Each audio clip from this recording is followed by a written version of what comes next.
ఎందుకు దూషించాలని ప్రయత్నం చేస్తున్నావు నాకు అర్థమవుతుంది. ఎందుకు దూషించాలని ప్రయత్నం చేస్తున్నావంటే జగన్మోహన్ రెడ్డి గారు అంటే భయం. మళ్ళా జగన్మోహన్ రెడ్డి గారు ఈ రాష్ట్రంలో ఒక బలమైన శక్తిగా తయారవుతాడనేటువంటి ఒక భయం, ఆయనకి 40% ఓట్ల శాతం ఉందనేటువంటి భయం.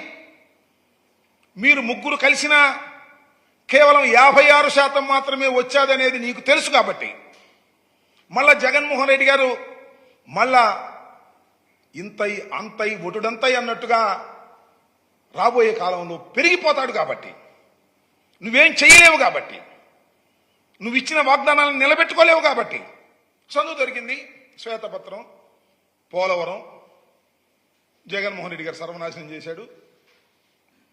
ఆంబోత్ అంటాడు, మళ్ళా నన్ను ఆంబోత్ అనేటువంటి మాట మాట్లాడాడు.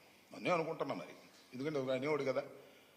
నీకు ముఖ్యమంత్రి అయ్యారు కానీ ఇంకా గౌరవం పెరగాల్సింది, ఇక అహం పెరిగినట్టుగా ఉంది. పట్టుకొని ఆంబోతు అనేటువంటి కార్యక్రమం చాలా విజువల్స్ కూడా వేశారు. నేను గత ప్రెస్ మీట్లో ఒక మాట చెప్పాను, పోలవరం ఈజ్ చాలా సంక్లిష్టమైంది, అర్థం కాదు అంత తేలిగ్గా, నాకు కూడా అర్థం కాలేదు అనేటువంటి మాట. ఎస్, దానికి ఇప్పటికీ కట్టుబడి ఉన్నాను. చంద్రబాబు నాయుడు గారు అదేసి ఆనందపడుతున్నావు, నవ్వుతున్నావు, అందుకని కామెంట్ చేస్తున్నాను నేను.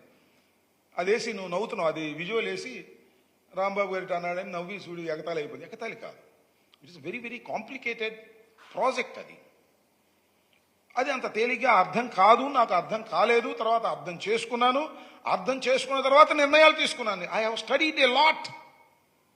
2 సంవత్సరాల కాలంలో నాకు వచ్చినటువంటి అవకాశంలో చాలా స్టడీ చేసి ఒక నిర్ణయానికి వచ్చినటువంటి వ్యక్తిని అని చెప్పడం కోసం చెప్పినటువంటి మాటని మీరు వేసుకొని ఆనందపడేటువంటి కార్యక్రమం చేస్తున్నారు.